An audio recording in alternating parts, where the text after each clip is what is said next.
1.5 million Iraqis are trying to build new lives for themselves in Syria, having fled from violence in Iraq.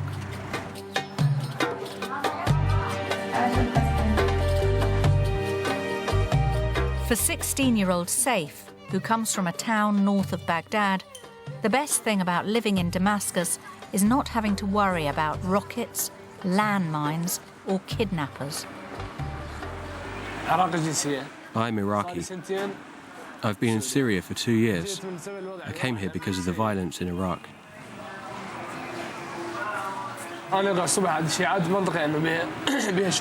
This place is so different from where I lived in Iraq.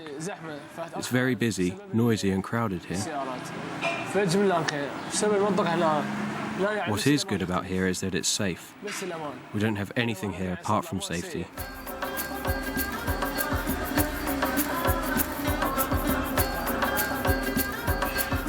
Like many refugee teenagers, Saif has had to drop out of school and abandon his plans to study to become an engineer. I work from 9:30 till 1 or 2 in the morning. I'm the only one who can earn money for the family. Saif works 7 days a week in the cafe. It's on a street known as Iraqi Street because of the huge number of Iraqis who live in the area.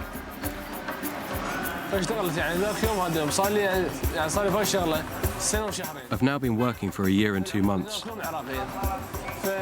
Everyone who works here is Iraqi.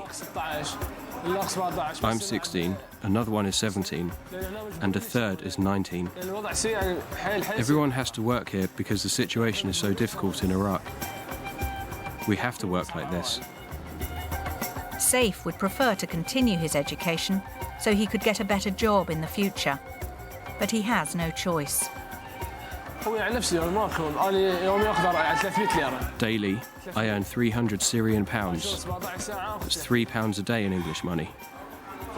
I work 17 hours for £3 a day. When I'm paid, I give the money to my parents because I'm their only source of income.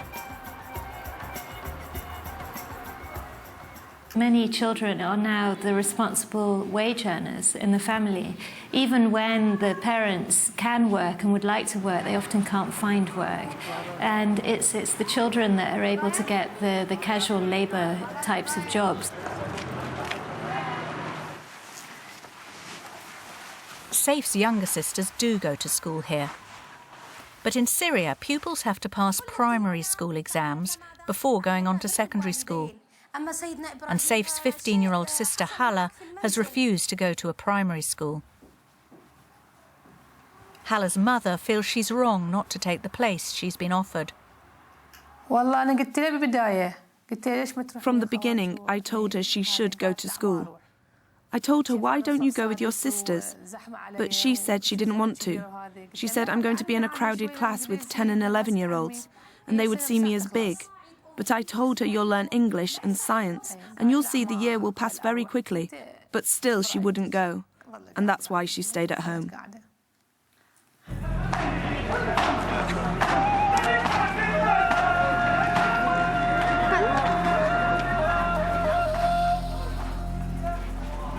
Saif has happy memories of life in Iraq.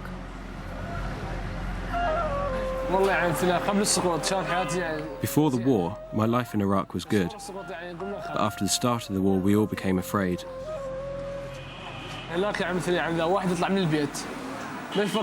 We were scared of leaving our homes because you don't know when the next explosion might happen.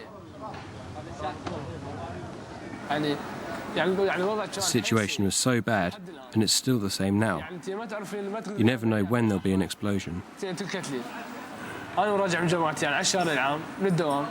One time when I was going home after school, someone tried to kidnap me. I was with my friends coming home from school. A car stopped on the road.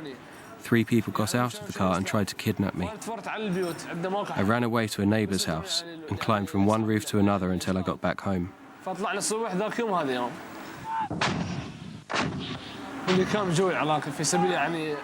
The Americans came to Iraq saying they want to end the system of Saddam.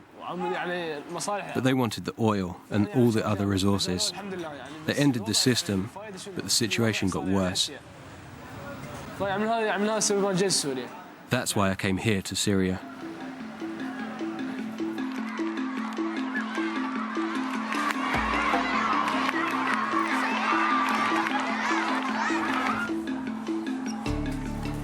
خدنا بدرس إنه جداء الطرفين يساوي جداء الوسطين.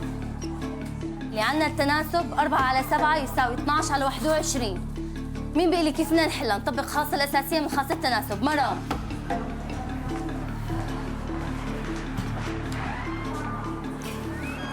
4×3 12. 4×3 12.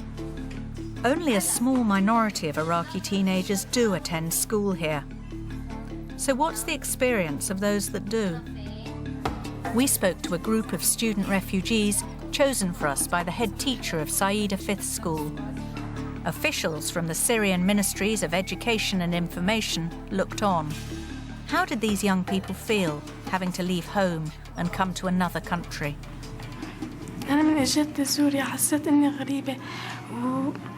When I came to Syria, I felt like a stranger. I felt like I left my country and it was peculiar. My situation is similar. When I first came to Syria, I felt very out of place and I missed my country. I didn't want to leave. We arrived here not long ago. We didn't want to leave. All my relatives are in Iraq. But because of this situation, we had to and leave everything behind. These teenagers have all been given school places in what we would think of as a primary school.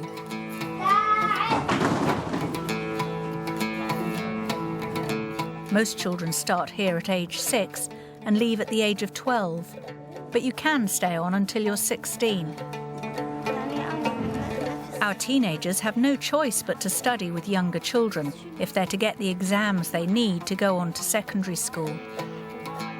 Having been uprooted from their homes in Iraq, this group is typical of young Iraqis here. They've missed a lot of school. I skipped 1 year's school and I was very angry about it. Because of what's going on in Iraq, I had to stop school. I feel like I've wasted my years. I'm supposed to be in year 8. In class, I feel that all the other students are younger than me. Going on to year 8 would have been better for me. I would have been with students the same age. I feel the same way. But what can we do? We had to leave school because of the situation. I also should have been in year 8. What about you?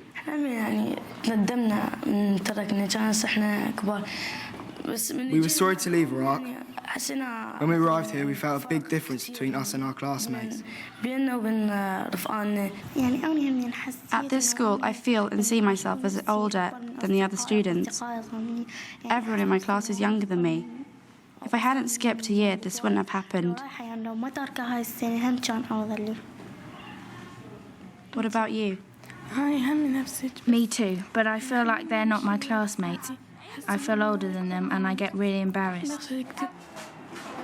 وتعلمنا من الأنبياء والرسل عليهم السلام جميعا. في كل الديانات تعلمنا ماذا؟ تعلمنا بر الوالدين.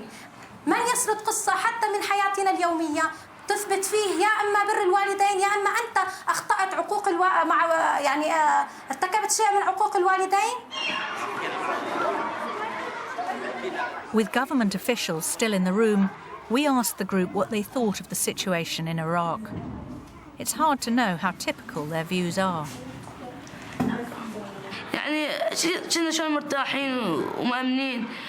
We were very comfortable and felt safe before the war. When the Americans came, they caused problems in our country. Now there is no security in Baghdad. Nobody wants to go back to it. We are here for now, but once our residency permits run out, we'll have to go back. When they arrived in Iraq, the Americans wanted our country and our country's wealth. They don't want Iraqis in an Iraqi country. They want it all to themselves.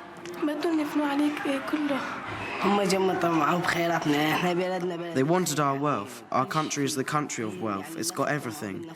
With or without our petrol, it's the country of wealth. Saddam did nothing wrong. He was protecting our country. He did nothing wrong.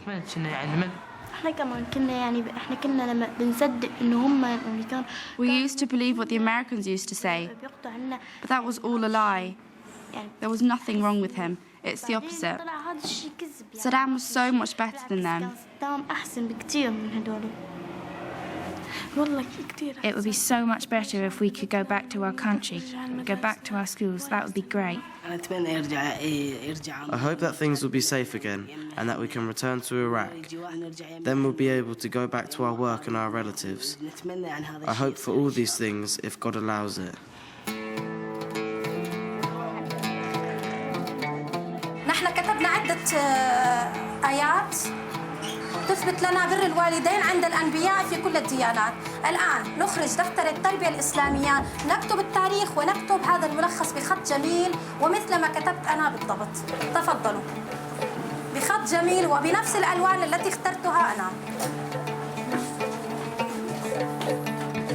So how do these teenagers see their future? All the group are thinking along the same lines. When I get older, I would like to open a clinic and heal the sick and help people. What would you like to be? We need a lot of doctors in the future. That's what I want to be. A doctor, a lawyer, anything that can help our country's future.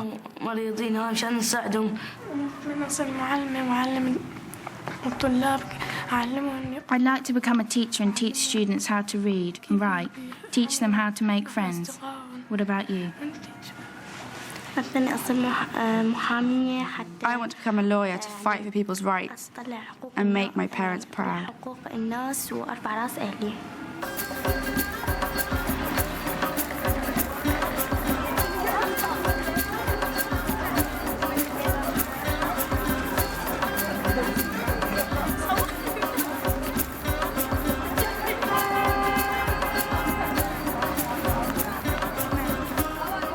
For Saif, whose life now revolves around working for the cafe, there seems little chance of ever having the opportunity to qualify as an engineer. He was just 14 when he stopped going to school. I love learning English because I want to study in Europe. I love maths and hope one day I'll become an engineer. But the situation now is hopeless.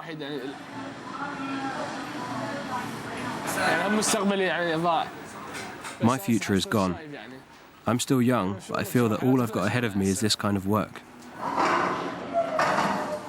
My life at school used to be really good, 100%. There's no better place to be than school. It's important, and it's the only way to guarantee a good future for Iraqis. I advise all teenagers who can to go to school.